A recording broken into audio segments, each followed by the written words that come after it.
Greetings my friends and welcome to a brand new Nations Guide, and of course it has been many months since we had our last Nations Guide.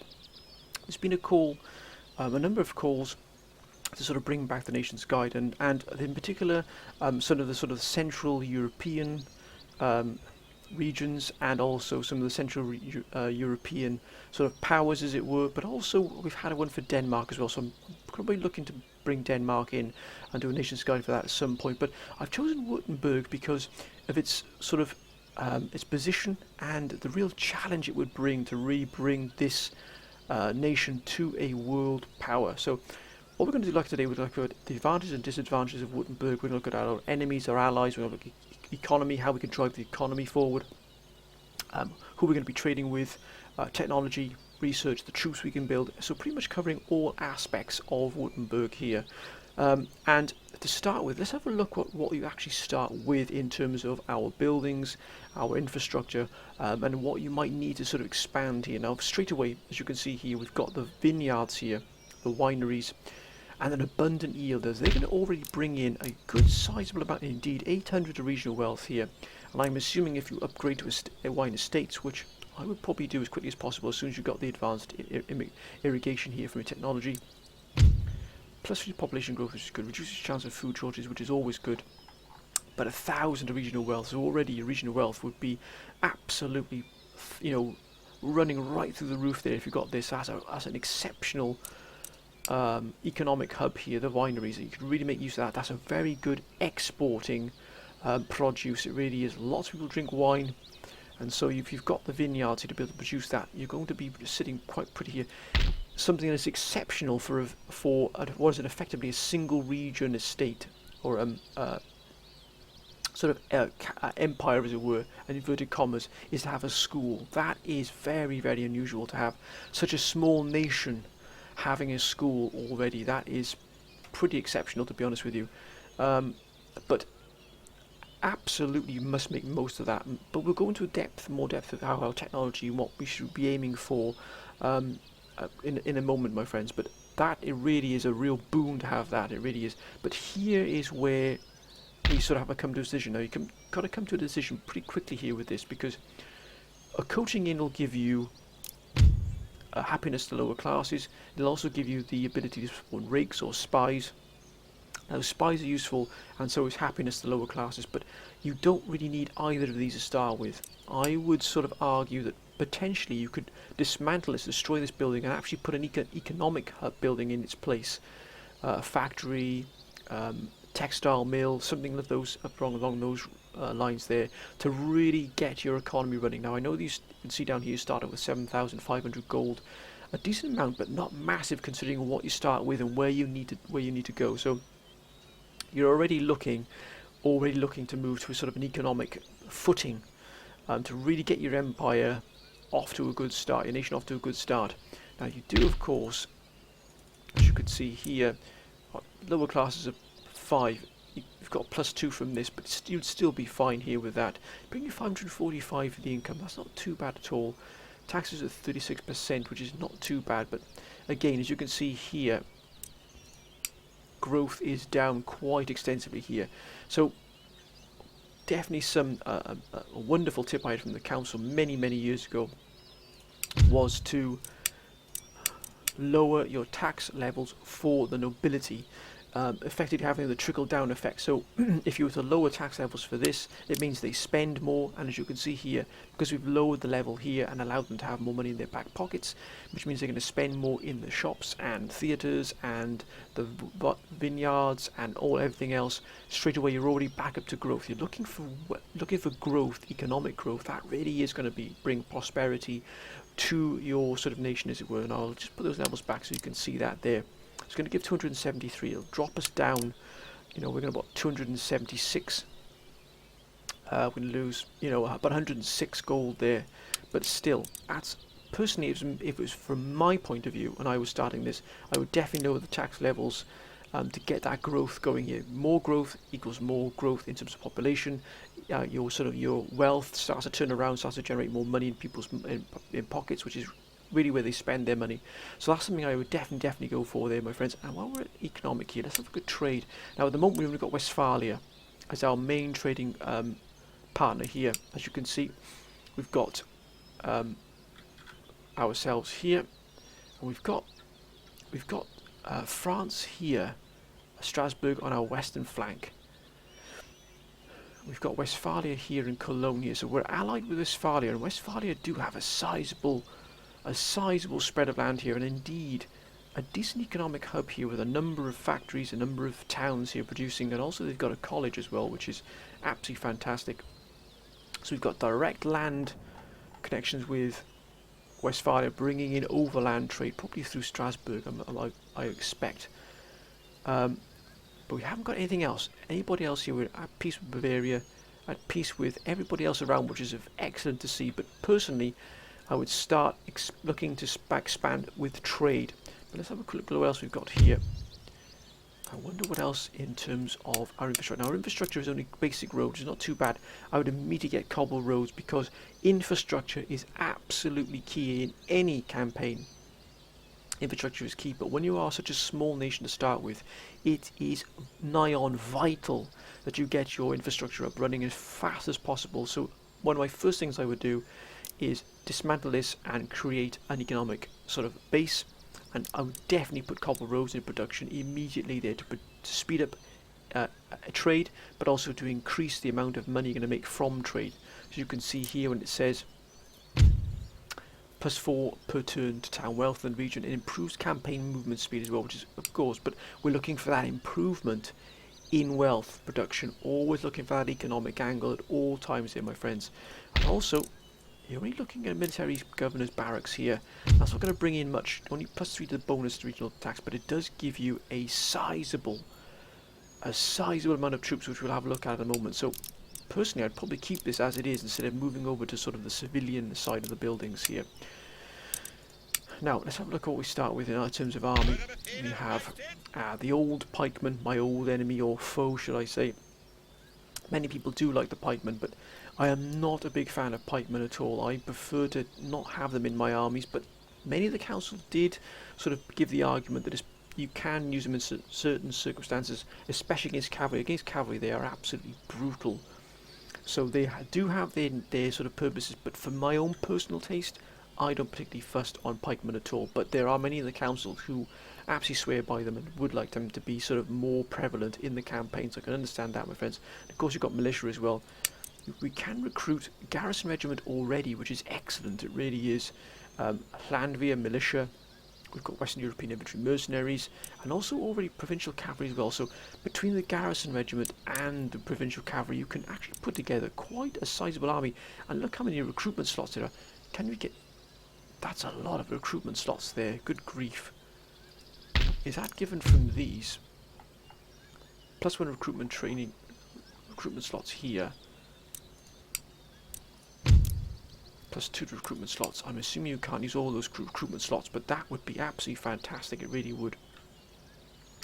But now we've sort of gone over the basics of the economic and our sort of infrastructure. Let's have a... also you get an agent as well, which is excellent too. You've got a gentleman here, which is of course for the school. I would immediately put this gentleman in the school. He's got no traits, no followers just yet.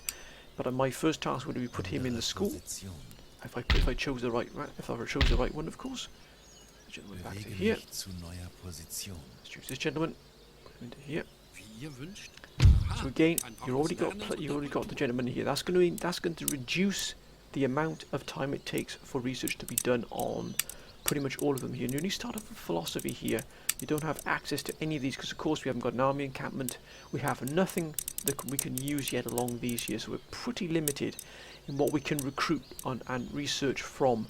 And that is sort of the one major downfall of having such a small nation to start with, is the lack of facilities and being able to grow because of it. Man, you've got Munich here, which would be a huge boon here, massive production hub here. If you just take that, then it would open up and unlock all of those sort of assets you'd be able to unlock for technology. But let's have a quick look, I think, my friends, at where we are, our sort of geographical location, and what it means for us and what it means for you, my friends, if you decide to take on Wurttemberg. So as you can see, we're landlocked, and we are relatively slap bang in the middle of Europe here. We have France and Spain and sort of the Dutch on our sort of northwestern flank, and then we have, of course, Munich, and we have the Austrians and the Prussians on our sort of eastern flank there as well. So you're locked between almost this sort of what will eventually become a massive titanic battle for east and west, where you'll have either France or Spain or even the Netherlands becoming sort of the really prolific powerhouse within Western Europe, and then you have Austria and Prussia and probably Poland as well, usually fighting for dominance in the east. And what happens is usually those two forces come together somewhere in the middle, and that tends to be Stuttgart. It usually tends to be Bavaria, usually starting with Dresden over here in the east. They're usually the first ones to fall, and then the powers move together from west and east, and they sort of clash in the middle, and it's usually these regions here that take the brunt of that sort of clash. So it's really important that you establish a very, very strong army, a strong military presence to sort of ward off any threats in the future. Now, actually, the stronger your army, it usually means that the other nations will look to you as an ally, even if it's just for a short amount of time. They'll look to you and they'll think, actually, we won't take on Württemberg, they're a little bit too powerful for us at the moment. Because what happens is normally you have a sort of a smash and grab mentality from the larger nations. They will sort of grab the smaller nations as quickly as they possibly can to sort of grow their power base very, very quickly. But if you're a real rock, a military sort of a rock in the middle of that storm, they will think twice about coming for you, and if they do, you can at least give them a damn good bloody nose if they do come for you. So it's depending on where you want to shift your alliances to. Do you want to be a friend to everybody? Now, and of course down here you've got Spain here, and in Milan you've got Venice here as well, which actually would probably be quite a powerful ally to have, but again that would have to come through over land here. Remember, you're landlocked, you don't have access to any ports at all. So any trade you're going to have to be land based here, and anyone's going to have to be directly connected to you. So France, Munich, Spain, the Netherlands, they're going to all have direct land routes to you. You cannot get any trade via ports. That's a real big disadvantage. So if you were allies with Venice, it would mean their trade would have to travel all the way through here, all the way around, all the way up through France, all the way through Strasbourg here, and all the way to you. Now that would take a very long time to come through. So be very careful where you choose your trade partners with and whom they're going to be. Now of course you can't at the moment click on any of these sort of nations here, so that means you're going to have to send out your spy to start exploring and finding and gathering intel on whom you want to be. Do you want to strike westward and try and move towards maybe France and Britain, Spain, Netherlands, or do you want to sort of strike out eastwards if your preference is towards swinging towards more of the eastern powers and having them on your side? They are very, very powerful, especially Poland and Austria to start with. France is very, very strong here, so is Spain, but Western Europe is more of a mixed bag, almost like a Rubik's Cube of different nations. Not one nation is powerful or has a very strong base, but as you can see in the east, Austria and Poland, and indeed the Ottomans are very, very well established here, have massive power bases, huge production centres. My own personal choice, if I was looking for trade, I would probably err on the side of moving towards the eastern sort of nations, mainly because of the size of their production capacities and their trade capacities as well. If I was going to get in a lot here, not because I wanted to be friends with them any particular time, I would want to try and keep as neutral as possible, but on a purely economic trade basis, I would definitely be erring on the side of the eastern powers here to really try and getting as much trade and much money as I possibly can. Talking of diplomatic relations, let's have a quick look here. Now, France is hostile to us. That's the biggest problem. There already is one. Now they're minus 81, so of course historical grievances is the biggest problem we've got there with them, and also we're allied with an enemy nation. So we're allied with Austria and Westphalia. So already, even before we knew what the diplomatic status was, we've already got an ally here in Austria, and that's why we would probably look for Austria to be that trade partner with ourselves. But on the same token as that, France gives us two options here.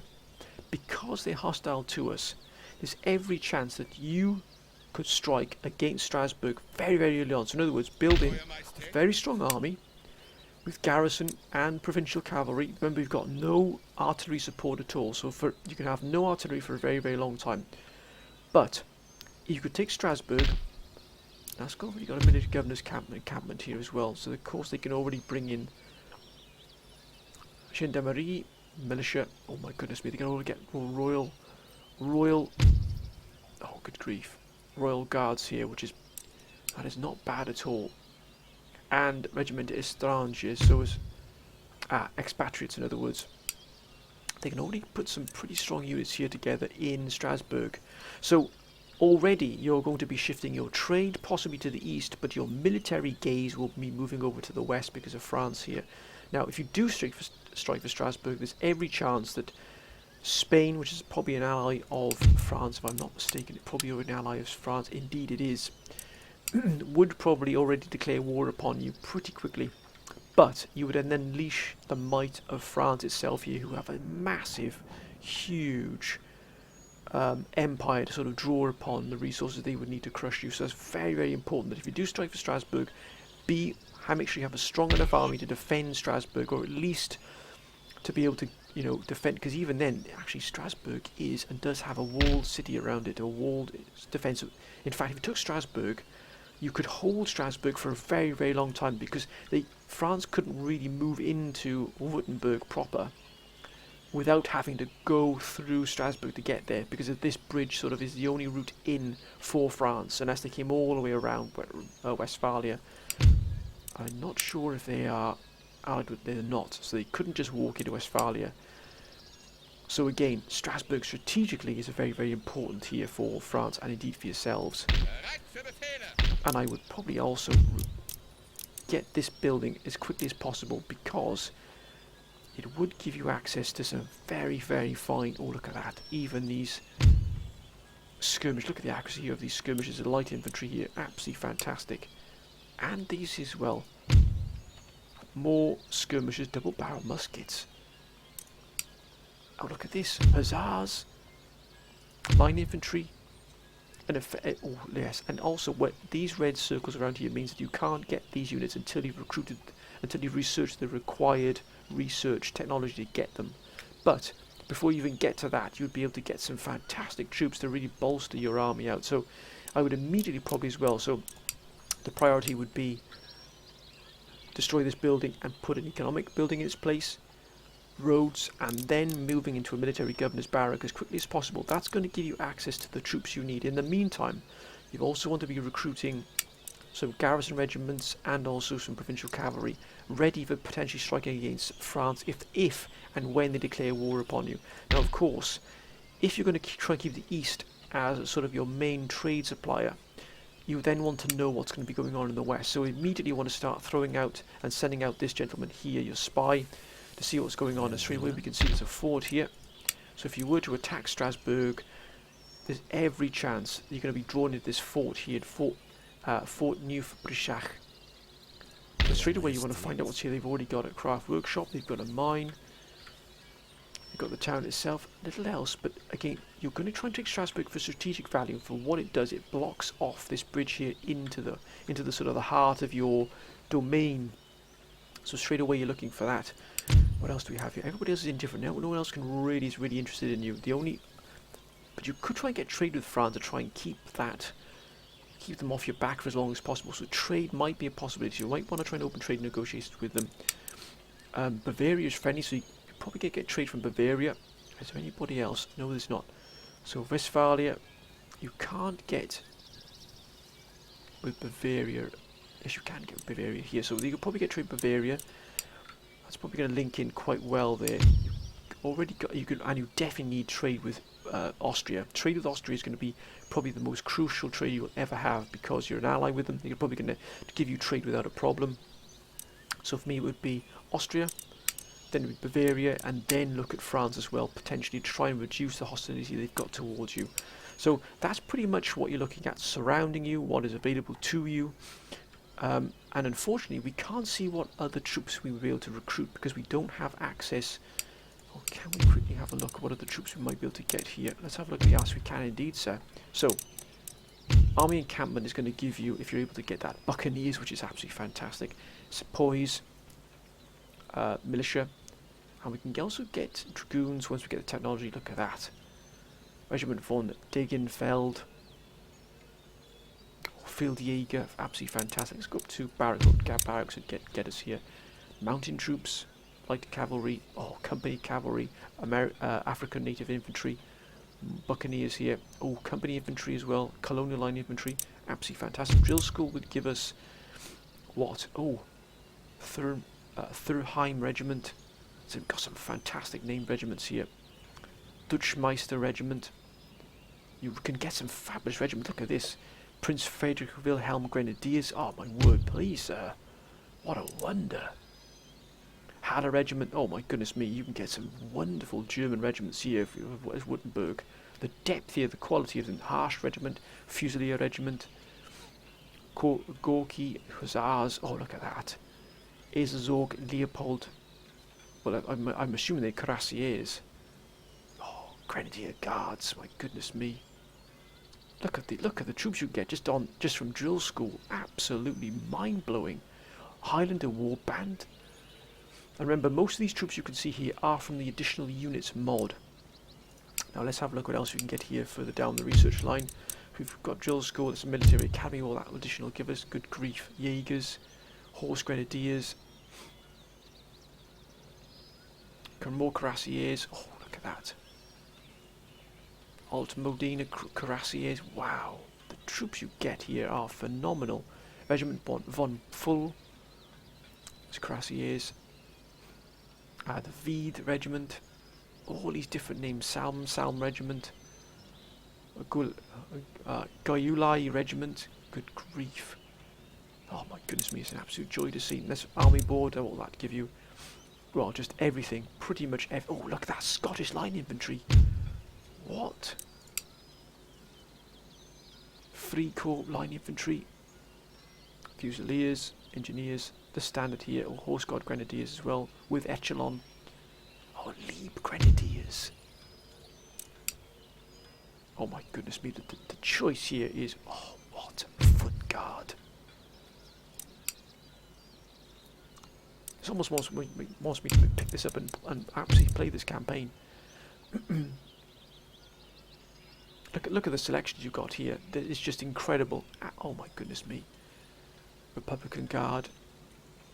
Just everything bar the kitchen sink you can get here. This is absolutely fantastic. So as you can see, the depth you can get to here just from this small nation in terms of your military is outstanding. It really, really is. So you definitely, my friends, are looking for an opportunity to take over one of the major towns, one of the major centres here, possibly even Bavaria if possible, to sort of give you the ability here to really hit that military stride as quickly as possible. It really, really is absolutely fantastic to see.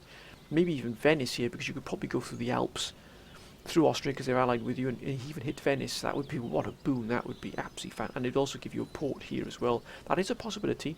Munich probably being your best possibility in terms of getting that. The barracks and the gunnery school pretty quickly here. So Munich is possibly a target I might look at in the future. Maybe after France or maybe after Strasbourg, and you're able to sort of recruit another army. That might be a possibility there. Who are Bavaria allied with?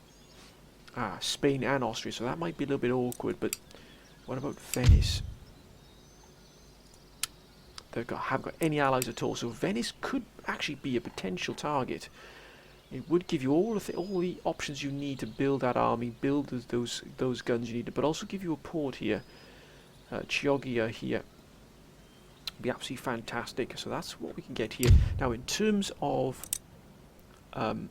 research technology, now I know you can only get philosophy at the moment, but I would probably go down physiocracy here. Physocracy would be my main, because of the plus 2% bonus to trade, plus 4% to town wealth, plus 8% generated by the farms. Now we don't have any farms, but still, in the future when you do get them, that really would be a huge, that's almost 10% generated from wealth here from farms. Social contract, probably to get the research rate up, that's 15%, that's a huge boost there, and also the repair cost of buildings is not neither here nor there, but that there, these two here would be the main reason to get social contract. And then empiricism as well, again the research rate here, combined with the research rate of 15% here, you know, that's pushing over 20% research rate. Minus 10 research rate time for all technologies, again that's pretty good there, but also against the college. So I would probably go physocracy, then social contract, then empiricism. That'd be my main. Let's have a quick look at who we've got here. So we've only got tax of 470, trade of 492, others of 1,650. Army upkeep is 471, so already your tax income is being swallowed up by this. We've got these two are free. We're not going to have a navy anytime soon, so this navy upkeep's probably going to be 0 for a very, very long time. And so this trade income here and this will probably be quite high for a long time. So we've got 2141. That's a pretty high. That is pretty high, my friends, for an income from such a small nation. Policies, as I said, you can probably lower the tax. If the tax start here at the start, but I would lower it for the nobility. Keep it as it is for the lower classes. They're absolutely fine with that. Now the ministers, King Ludwig I, not too bad. Popped out to 62. That's fantastic. What a fantastic first lord. +4 to diplomatic relations. I mean, the Lord Treasurer, +3 to global trade tax income, +6 to the growth of the trade routes, +6 to town wealth. That is a phenomenal treasurer. Lord Chief Justice, not brilliant, so I'd probably look at one of these gentlemen's candidates to sort of really replace him as quickly as possible. Secretary of War, a good there, -2 on recruitment, -2 on land, technology research rate, and -2 upkeep costs, which is fantastic. But your admiralty is not going to be kicking in for a very, very long time. So although they are good numbers there, he is not going to really come into his own for a long time. Justice Minister, who would be good here? Probably this gentleman would be good because he's got +1 to management here, +1 to lower classes, which is pretty good there. Stallholder, he would probably be good as a treasurer. Status quo. Personally, my choice for candidate would be Jurgot Dome or Doma. He would be my candidate to replace this gentleman here, Siegbert Strack. Whom else do we have? I did miss, of course, we've done minister, we've done trade, which is only with Westphalia. And of course, whom would you look to strike down? Of course, we've said France, we've said, let's go potentially our first target, and probably Venice as well. They don't have any allies, Venice, so they might be a very good location. You could, as I said, you can move through Austria, you're allied with them, so you can quite happily move through Austrian territory. You could move just, you haven't even got to enter Bavaria, you could just move through here, through the Alps, into Venice. You'd probably meet quite a large army, but again, this is where your spy comes into play. You can scout out what France and Spain are doing, and then you can probably move your scout down to Venice, just to give you that intel and keep an eye on what they're doing for the long run. But again, Venice would probably be one of my main targets after Strasbourg, depending on how the French react to you. But my first goal, again, would be also to get this army up and running as quickly as possible. So keeping that recruitment going for garrison and cavalry as well. Get a very powerful force here. And then try and sort of branch out and do what you can here. There's no real trade in terms of sea-based trade, but by the time you get to Venice and you get in the sea-based trade, you've got all of the world open to you. You're going to open up the empire, the Ottoman Empire. You can open up Italy. You can open up Spain. You can open up Russia. All of these other nations are going to be opened up to you via if you do take Venice. But that, my friends, is pretty much what you can do with Wurttemberg here, and it is what a real challenge it is, but what an absolute joy it would be to play. And I'm pretty sure that sometime in the future I would love to play Wurttemberg. I really, really would. What a challenge that would be. But my friends, I really do hope that you've enjoyed this sort of nation's guide. I do apologise for not having any out sooner, but things have been pretty hectic for me behind the scenes. Just one quick other point that's completely unrelated to this. If you, I'm not asking anybody. I sort of don't ask anybody to subscribe because I believe that if you want to subscribe to my channel, you'll do so because you enjoy my my content. But if you do choose to subscribe, subscribe, or you already have subscribed, so you can just click on that little bell that's next to subscribe, because unfortunately YouTube is having a little bit of a hissy fit at the moment where it's not letting everybody who subscribed to my channel let them know that a new video is up unless you have that particular bell click, that icon clicked. So if you could just do that, my friends, that would be absolutely fantastic. Mainly because I'm hoping that everybody sees my videos that is subscribed, and I don't want anybody to really miss them, but Of course, it's totally up to you if you choose to subscribe. I will never ask you to subscribe ever. I'm just saying if you do choose to, or you already are, just click on that little bit of that icon. That would be absolutely fantastic, my friends. You shouldn't miss any videos that come out. But that is pretty much it to it. And any of you who have played Wurttemberg and have succeeded, please let me know in the comments what you've done. If you choose to do anything differently that I've sort of described here, please let me know again.